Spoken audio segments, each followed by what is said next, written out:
নমস্কার। মহিষকুড়ার উপকথা থেকে আমরা পড়াশোনা করছি। আগের দিন আশফাক তার জীবনের 7 বছর আগের একটি দিনের কথা, সামান্য একটি স্মৃতির কথা মনে মনে ভাবছিল।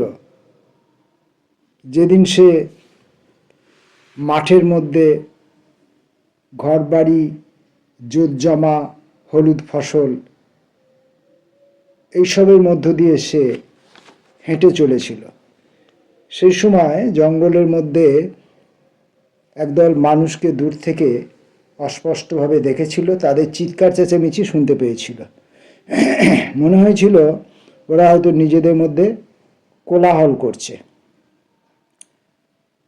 তখন তার একটু খিদেও পেয়েছিল। ভাবছিল ওদের কাছে যেয়ে খাবার চাওয়া যাবে কিনা, কিন্তু যারা নিজেরাই উত্তেজিত তাদের মধ্যে যে কি খাবার চাওয়াটা সঙ্গত হবে, এইসব বিবেচনা করে সে ওই জঙ্গলের মধ্যেই একটা গাছতলায় শুয়ে পড়েছিল। এরপর আমরা আশফাককে নিয়ে এর পরবর্তী অংশের থেকে পড়তে শুরু করব। এই তাঁবুর বস্তির কাছেই কমরুনের সঙ্গে দেখা হয়েছিল তার, আর ক্ষুধাই তাকে বস্তির কাছে ফিরিয়ে নিয়ে গিয়েছিল। চেয়ে চিনতে ভিক্ষে করে কিছু কি পাওয়া যাবে না? ক্ষুধা সম্বন্ধে সে প্রায় 7 সাল ভুলে আছে, কিন্তু ক্ষুধা সম্বন্ধে জানতে তার বাকি নেই। খেতে যে সব ফসল থাকে তার সব খাওয়া যায় না।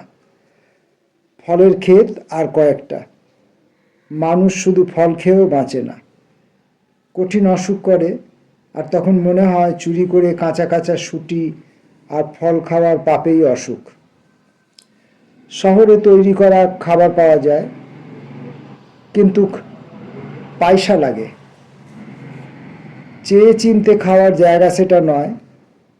তাহলে আর ই মাথায় উ মাথায় সরকত মানুষ পড়ে থাকে কেন? সরকত মানে সড়কের উপরে। আর তাছাড়া শহরের পথই তখন সে চিনত না। অন্য কথায় হয়তো শহরের পথ খুঁজতেই সেই বনের মধ্যে হারিয়ে ফেলেছিল। বনের পাকপাকালি আছে, খরগোশ লাফারু থাকে, ঝোড়ায় মাছ থাকে, সেসব ধরতে পারলে খাওয়া যায়। কিন্তু আগুন লাগে, লোহা লাগে। লোহা ছাড়া পাকপাকালি ধরা যায় না, খাওয়ার উপযুক্ত করা যায় না। আগুন দিয়ে না ঝলসালে তা মুখেও তোলা যায় না। আর এখন তো সে জানে সব ক্ষেত যেমন কারো না কারো, তেমনি বনই তেমন কারো না কারো। ইচ্ছে মতো তুমি বনের পাকপাকালিও ধরতে পারো না, লুকিয়ে চুরিয়ে মানুষের চোখ এড়িয়ে মাত্র যা করা যায়। আর তখন তার পিছন ফিরে আবার গ্রামের দিকে যাওয়ারও উপায় ছিল না। পথের ধারের অনেক ক্ষেত থেকেই সে ফুটি, শশা, ছোলা মটরের শুঁটি চুরি করেছে। সেসব মাঠের ধারে তার পদচিহ্ন। এখন সে পদচিহ্ন রেখাকেই এড়িয়ে যেতে হবে। সে সময়কার ক্ষুধার কথা ভাবলে শরীর আনচান করে, আর সেই মোরগের মতো টিপি খাবলানো হাকিমি এসব কথা তাকে মনে করিয়ে দিয়েছে। সেবার যখন জাফর 3 মাস খামারে ছিল না, তখন কিন্তু একটা মোরগের মতোই ঝুঁটি ফুলিয়ে বেড়াতো আশফাক। ক্ষুধাই ফিরিয়ে এনেছিল তাকে সেই তাঁবুর বস্তির কাছে। একটু চমকে উঠল আশফাক। আদরসি দূরে পথের ধারের ঝোপটার আড়াল থেকে বিশাল শিংওয়ালা একটা প্রকাণ্ড মাথা বেরোচ্ছে। না, ওটা আর কিছু নয়, মোষ ফিরছে বাথানের দিকে। তার হিসাব মতো সকলের আগে চাউটিয়ার গল্পের সেই মর্দা মোষটাই। আশফাক অনুভব করল এবার তার ওঠা দরকার। রাখালরা বাথানে ঠিকঠাক সবকটাকে ঢোকালো কিনা তা দেখা দরকার। বলদগুলো বাধা আছে, সেগুলোকে ঘরে আনা দরকার। সেবার এসব ব্যাপারে সে উৎসাহিত ছিল। এবার সেই মোরগটা ওটা কিন্তু জাফরুল্লাহর মতোই, বরং 4 বিবি জাফরুল্লাহর, 3 বিবি তো ছিলই, কিন্তু এসব ডিঙিয়ে তার মন আরও অনেক দূরে চলে গেল। যেন বনের মধ্যে যেখানে কালো আর লালচে আলো, তার মধ্যেও তার চোখ আছে। আশফাক লুকিয়ে লুকিয়ে দেখছিল। তাঁবু খুলে নিয়ে লোকগুলো কোথাও যাওয়ার জোগাড় করছে। একটা করে তাঁবু ওঠে আর মোরগের পিঠে তাঁবু আর অন্যান্য সরঞ্জাম চাপিয়ে 2-3 প্রাণীর একটা করে দল রওনা হয়। কিছুক্ষণের মধ্যেই সব তাঁবু উঠে গেল, সব পরিবারই রওনা হয়ে গেল। আর তখনই সে দেখতে পেল খানিকটা দূরে একটা মোষ তখনও বাঁধা। অন্য সব মোষ যেমন করে বাঁধা ছিল, একটা পা লম্বা দড়ি দিয়ে বাঁধা, আর একটা ঝোপের আড়ালে অন্য তাঁবুগুলো যেখানে ছিল তার থেকে দূরে একটা তাঁবু, যেন তার তাঁবুগুলোর মতোই পুরনো, খানিকটা ছেঁড়া ছেঁড়া। আশ্চর্য, ভুলে গেল নাকি এটাকে নিতে? ঝোপের আড়ালে আড়ালে চলে তাঁবুটার কাছাকাছি গিয়ে আশফাক চমকে উঠল। সেই তাঁবু ছিল কমরুন আর তার স্বামীর বসন্ত। কিছুক্ষণ আগে তার মৃত্যু হয়েছে, এসব আশফাক পরে জেনেছিল। সে তখন দেখল তাঁবুর নিচে মাটিতে একটা চটের বিছানায় এক পুরুষের মৃতদেহ, সারা গায়ে ঘা আর ফোসকা। সে সময়ের কথা সব মনে আসে না। যেমন আশফাক মনে করতে পারে না কেন সে না পালিয়ে কমরুনের কান্না শুনে দাঁড়িয়ে পড়েছিল। কিছু খেতে পাওয়ার আশা নিশ্চয়ই ছিল না। অনেকক্ষণ সে নিজের চিবুকে হাত দিয়ে ঠায় দাঁড়িয়েছিল। কমরুন কাঁদতে কাঁদতে মুখ তুলে নাক ঝেড়ে আরেকবার কাঁদতে শুরু করার আগে আশফাককে দেখতে পেল। তারপর কবর দেওয়া হয়েছিল কমরুনের স্বামীকে। একটা সুবিধা জুটে গিয়েছিল, কাছেই একটা ঝোড়া। বর্ষার শেষে নাতি গভীর সেই ঝোড়াটার কাঁকড় পাথর মেশানো মাটি পাড় ঘেঁষে মাছ ধরার জন্য কেউ গর্ত করে থাকবে। সেই গর্তে তার চটের বিছানা সমেত মৃতদেহটাকে চারদিক থেকে পাথরকুচি মিশানো বালি মাটি আজলা আজলা তুলে এনে গর্তটাকে বুঝিয়ে দেওয়া হয়েছিল। এদিক ওদিক থেকে বড় বড় পাথর গড়িয়ে এনে আশফাক তখন সেই গর্তটার উপরে রাখছিল। তখন বালিতে আছড়ে পড়ে কাঁদতে শুরু করেছিল আবার কমরুন। আশফাক কিছুক্ষণ সেই দিকে চেয়ে থেকে সেই ঝোড়ার প্রায় শুকিয়ে আসা খাদে নেমে গিয়েছিল। কারণ গর্তটার সঙ্গে ঝোড়ার জলের সংযোগ আটকানো পাথরগুলোর একটাকে সরাতে গিয়ে সে যা দেখেছে তা যদি সাপের মাথা না হয়ে থাকে তবে একটা প্রকাণ্ড চ্যাং মাছ। মাছের সন্ধানে প্রায় আধ ঘন্টা কাটল আশফাকের। সেখানে তো ঝোড়াটা একটা নদী হয়ে উঠেছে। নদীটার মাঝখানে জল, তাতে স্রোতও আছে, কোথাও বড় বড় পাথরও, অন্য কোথাও পাথুরে মাটির চড়া। সেই চড়ার কোনো কোনো জায়গা নিচু, সেখানে মাটি ভিজে ভিজে, জলও 2-1 আঙুল কোথাও।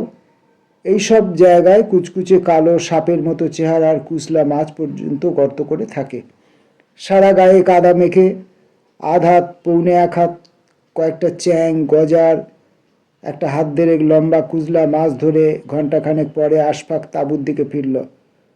তার একটা কথাই মনে ছিল, এখন আগুন দরকার।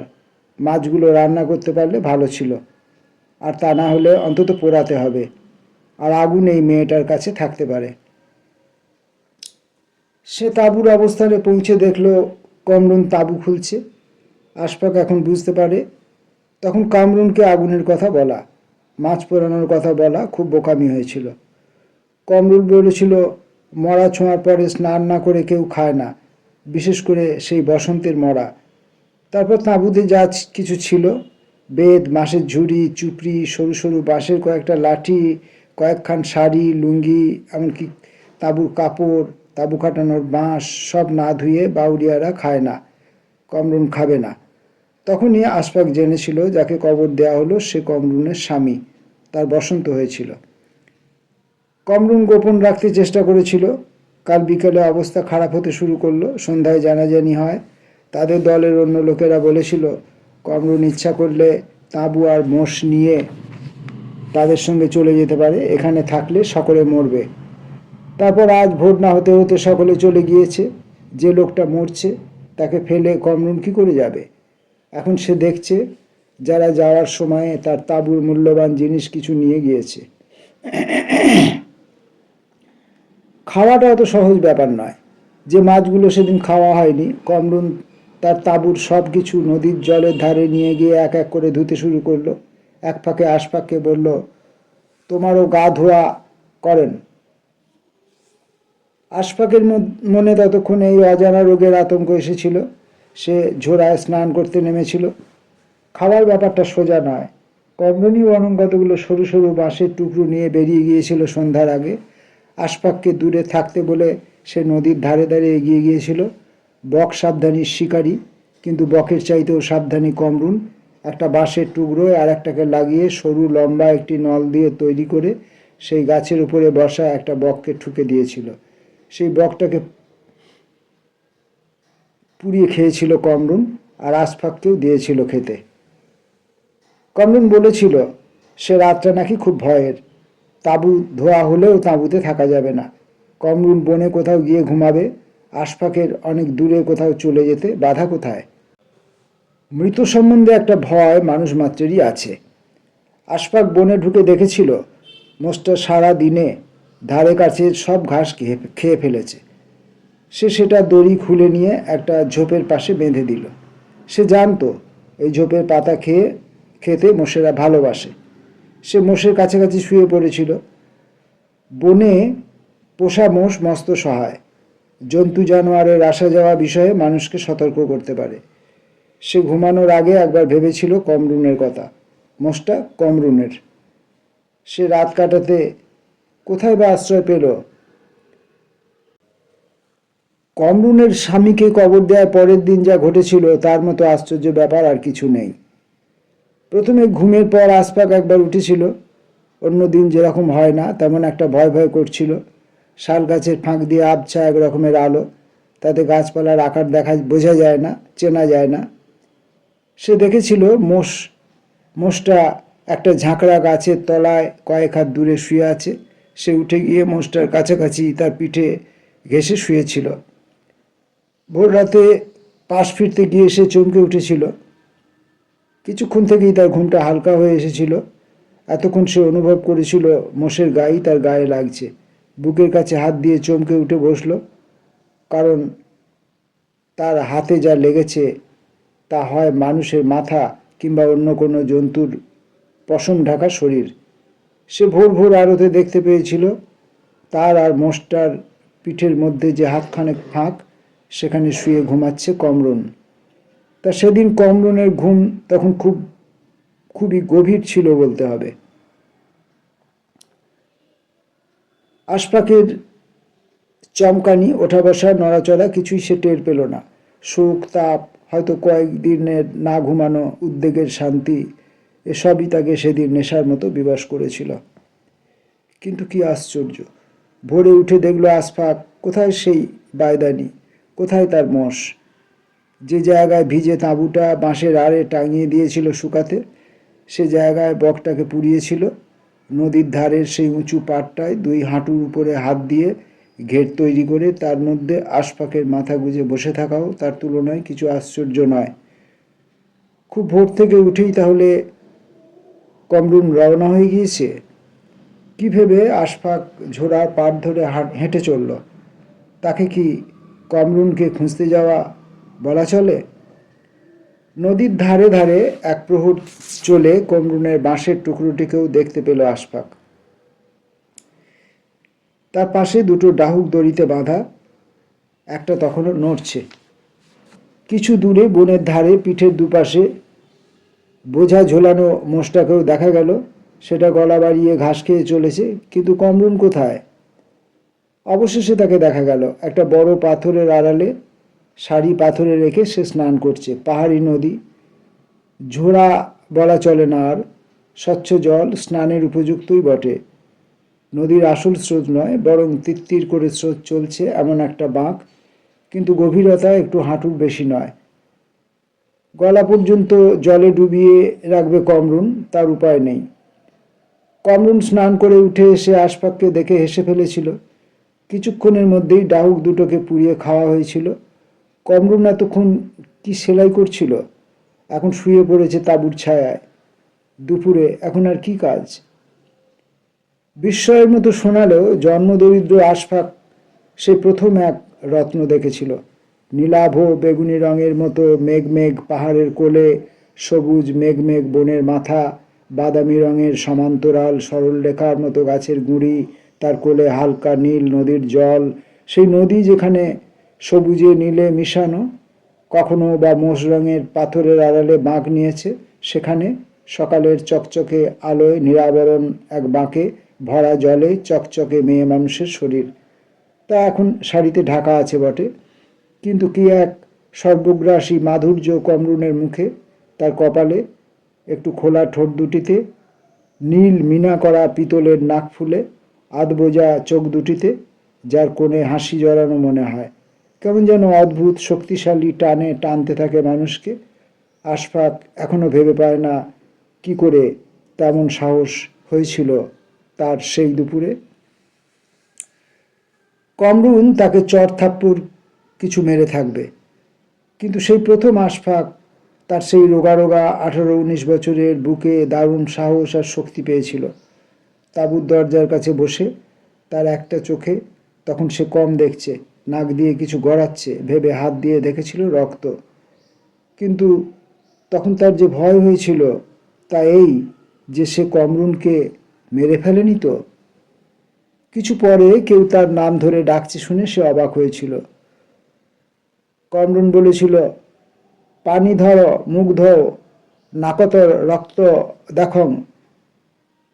তখন আশফাকের মনে হয়েছিল কমরুন মিটমিট করে হাসছে, না ঠোঁটে নয়, চোখের মধ্যে হাসি। এরপর মোষের পিঠে তাঁবু চড়িয়ে কমরুন একদিন হাঁটতে শুরু করেছিল, পিছন পিছন আশফাক। 2-3 দিনে দলটা বেশ খানিকটা এগিয়ে গিয়েছে। কমরুন জানত সাধারণভাবে উত্তর পশ্চিম দিকে যাবে দলটা। দলকে পাওয়া সহজ নয়। সেই গহন বনের মধ্যে তারা কোথায় গিয়েছে মোষগুলো তাড়াতে তাড়াতে তাকে বলে দিতে পারে? বিশেষ করে যে দলের কোনো গন্তব্যস্থল নেই, জন্ম থেকে মৃত্যু যারা কেবল চলেই বেড়ায়। আসাম বলে নাকি একটা দেশ আছে, তার উত্তর পূর্ব কোণ থেকে বছরখানেক আগে রওনা হয়েছে। পাহাড় আর কোল ঘেঁষে বনের মধ্য দিয়ে চলতে চলতে হয়তো চেনা পৃথিবীর শেষ প্রান্ত পর্যন্ত এরা চলে যাবে। বন থাকলেই হলো। সন্ধ্যায় যেখানে মানুষের চোখ পড়ে না এমন জায়গায় তাঁবু ফেললো সারাদিনের সংগ্রহ আগুনে ঝলসে খেয়ে রাত কাটতো আশফাক আর কমরুনের। সকালে তাঁবু গুটিয়ে মোষের পিঠে তুলে দিয়ে হাঁটা, আবার হাঁটতে হাঁটতে চারদিকে চোখ রাখা বনমোরগ, তিতির, ডাহুক, বক, মেটে আলু, চই, চ্যাং, সাটি, কুচলা, গজার সংগ্রহ করার দিকে। মেটে আলুর লতা দেখে আশফাক একবার প্রায় 10 আলু সংগ্রহ করেছিল, কিন্তু ঝালের জন্য চই খুঁজে বার করতে করতে কমরুনই পেরেছিল। কমরুন শুধু বয়সে বড় নয়, কমরুনের তখন 20-25, আর আশফাকের তখন 20 হয়নি।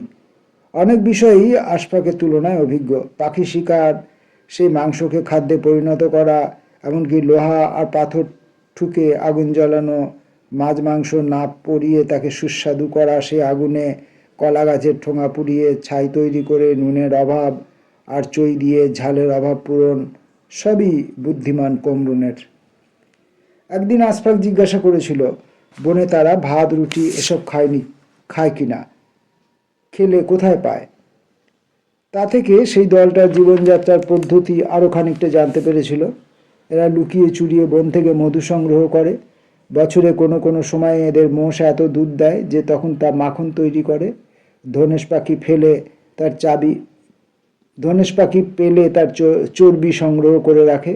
বনে অনেক সময় হরিতকি, বহেরা ইত্যাদি ফল সংগ্রহ করে। প্রতি বছরই কয়েকটা করে মোষের বাচ্চা বিক্রি করে। এসবে টাকা হয়, সেই টাকা থেকে চাল, আটা, কাপড় কেনা হয়। এসব ব্যাপারে দলের যে কর্তা সেই সর্বেসর্বা।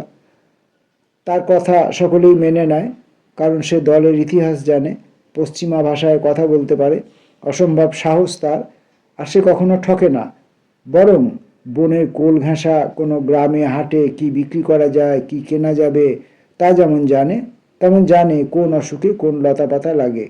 সে শুধু বসন্তের ওষুধ জানে না। হ্যাঁ, তাকে দলের স্বার্থে নির্দয় হতে হয়।